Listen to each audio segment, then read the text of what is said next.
Hi guys, this video is going to cover 15 of my favourite easy to care for houseplants that I think are suitable for beginners or just about anybody who's looking for a plant that doesn't need a lot of maintenance.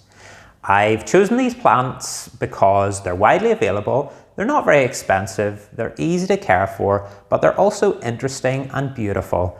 And if you don't already have much of an interest in houseplants, these are the sorts of houseplants that might spark more of an interest and maybe encourage you to grow your collection of houseplants. So let's kick things off with a spider plant.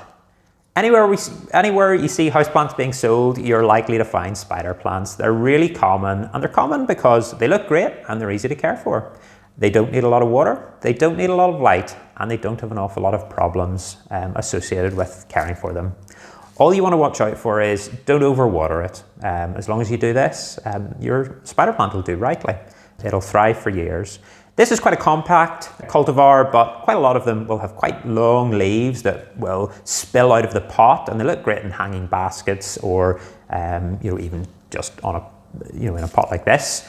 They will flower in the summer, and after flowering, they'll produce little baby plants on the end of their flower stalks. And sometimes when you get an adult plant with loads of these flower stalks trailing off the side of the pot with loads of little baby spider plants, and they look class. So really cheap, really widely available, hugely recommended. Next one I'm going to go for is the common jade plant. This is a succulent plant, and again, cheap, widely available, and really versatile. You can get little small ones, you can grow them into big, massive specimen trees, you can prune them in all kinds of different shapes. Because they are succulents, this means they store water in their stems and in their leaves, and they can go weeks without watering. So if you forget to water them, it's no big deal really. Again, just don't water them too often, wait till the soil's dry, then water them. If you want an easy to care for houseplant, jade plants are the way to go. The next one, some people might disagree with me here. I've chosen a Phalaenopsis orchid. Now, Phalaenopsis orchids sometimes get a reputation for being not that easy to care for, but I totally disagree. They are so widely available, so they are, and they flower for months at a time. If you buy one of these from the shop or the garden centre, bring it home, you can rely on it flowering for 2, 3, 4, maybe even up to 6 months before the blooms will fade and you'll just be left with the leaves of the plant. They don't need a lot. They need moderate to bright light. Avoid direct sunlight or you'll scorch the leaves. Watering is dead easy. Whenever the roots go silvery grey, you water it. Whenever the roots are lime green, you don't. That's it. It's not that complicated. I think where most people go wrong is they overwater them. So they kill them with kindness and they get root rot. And they will get root rot quite quickly if you do overwater them. If you're looking for a houseplant with flowers, this is it. This is my favourite, Phalaenopsis or moth orchid. Go for it. Next one, again, a nice easy succulent, the Aloe Vera. Again, cheap, easy to find, and really fast growing. I've actually only had this one for a few months, and it was probably about half the size when I got it. So it has just grown really, really quickly. Obviously everyone knows the gel in aloe vera leaves has got all kinds of healing properties. You know, if you burn yourself in the kitchen, you can cut an aloe vera leaf and use the gel inside it to soothe the wound. So not just a pretty house plant, it does have its uses as well. Again, this is big time a succulent, loads of water in these leaves, so wait till the soil's dry before you water it. I actually bought this one online randomly, which you don't need to buy these online because they're really widely available everywhere. Unfortunately, it did get a bit of leaf damage in the post, but otherwise it's great. I just leave it on a southwest facing windowsill and it does really, really nicely. So next one we'll go over here and we'll go for a Peperomia. This is a Peperomia graveolens. I love this because the leaves are this unusual shape. They're kind of folded up and the top of the leaf is green and the underside's red. So it makes them look really cool and a little bit unusual. And again, being a succulent, they don't need much water. They don't need much attention. They do need a fair bit of light. So a nice bright windowsill is great for a Peperomia. Peperomia come in all kinds of shapes and sizes and varieties. Some of them are succulents and some of them aren't. The care needs do depend on what succulent, or what Peperomia rather, you get.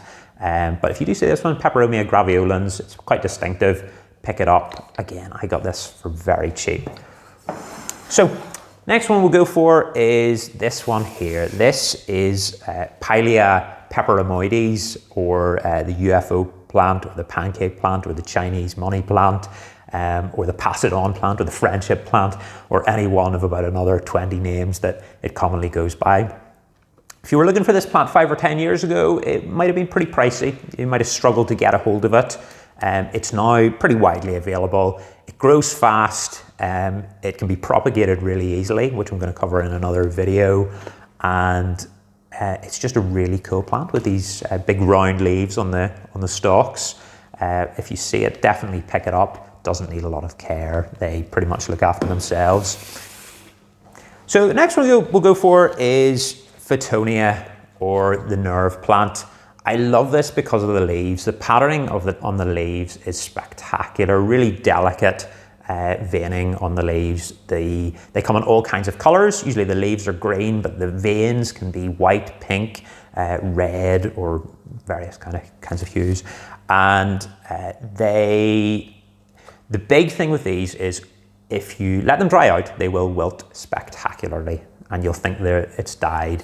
The good thing is when you water them, they'll recover very nicely. Just keep the soil moist, keep them out of direct sunlight. You'll not go too far wrong.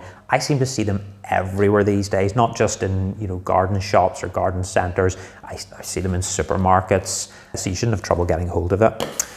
Okay, next one we'll go for is this. This is a Vresia. I'm not 100% sure what exact Vresia, I've actually just forgotten.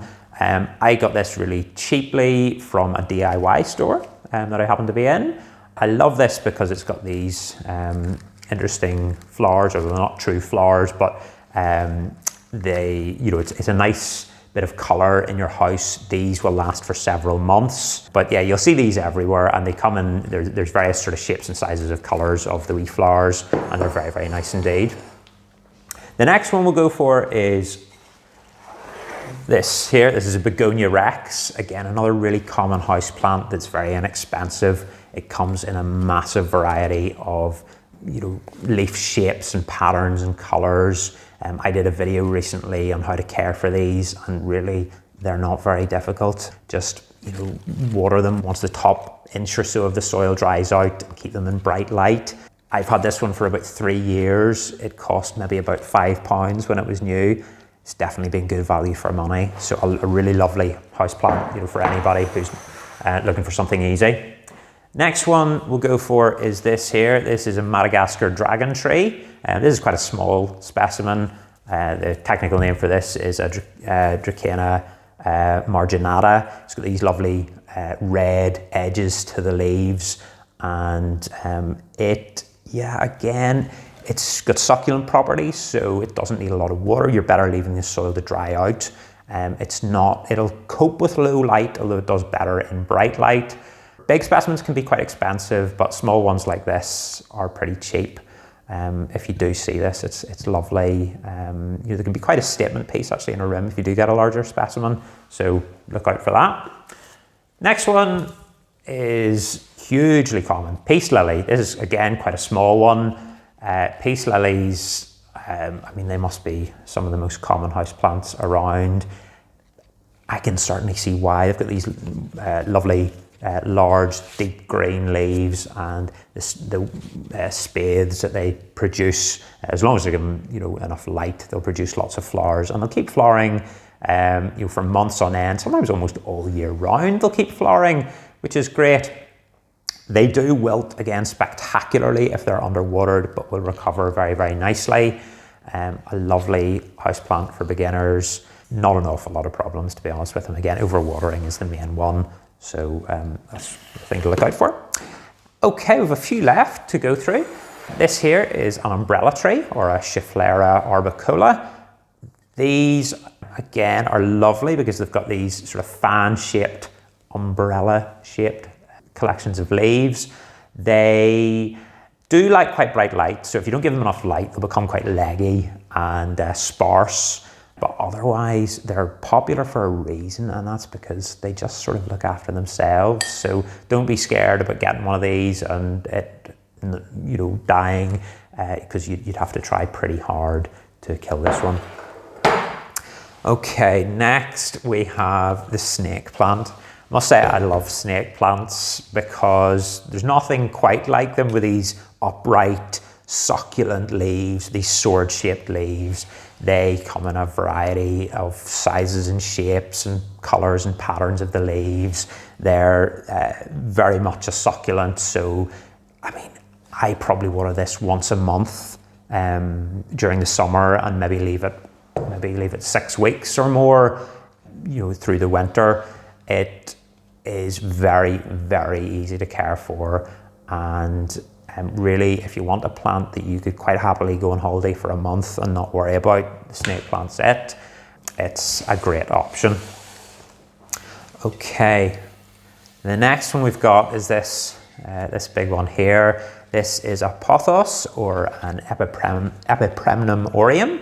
These, again, must be some of the most easy to look after plants in the world. They have the name Devil's Ivy because they can survive anything, so they can. They grow quickly, so even if you get a small specimen, the vines will grow, you know, very, very rapidly, so you'll end up with a big plant quite quickly. You can have them as trailing plants, so you can, you know, put them on a shelf or have them as a hanging plant, and the vines will grow out of the pot. You can have them like this one here, which is growing up a moss pole, and hopefully the vines will keep coming and spill over the sides of the moss pole. And I haven't quite decided what way I'm going to let this one grow as it gets older. Again, they're practically giving these ones away. They're cheap as chips, widely available, and will tolerate low light really well. So go for that. Now the last one I've got here for you, it's quite a small specimen. I do have a larger one, but this is more camera friendly for the purposes of this video. This is a Monstera deliciosa, or a Swiss cheese plant. The big appeal of these are massively popular because they've got these enormous leaves, these big fenestrated or split leaves, look great. It's also known as a split leaf philodendron, although it's not a philodendron at all, so don't be confused by that. They're fast growing. They don't, again, need a lot of care. The way that you can go wrong with these is probably overwatering them or not giving them enough light. But otherwise, they're really suitable for beginners. And if you're looking for a larger houseplant, this is definitely the way to go. So that's just a really quick run through some of my favorite houseplants that are, you know, easy to care for. Let me know whether you agree with my choices, what you think of them. Are there any that you think are silly, or are there any that you think would be better choices for beginners? If you leave a comment below, that'll be wonderful, and I promise you I'll read them all and reply where possible. If you've enjoyed this video, please consider subscribing to the channel. I'm really going to try and produce a lot of videos with plant care tips and houseplant profiles over the next while.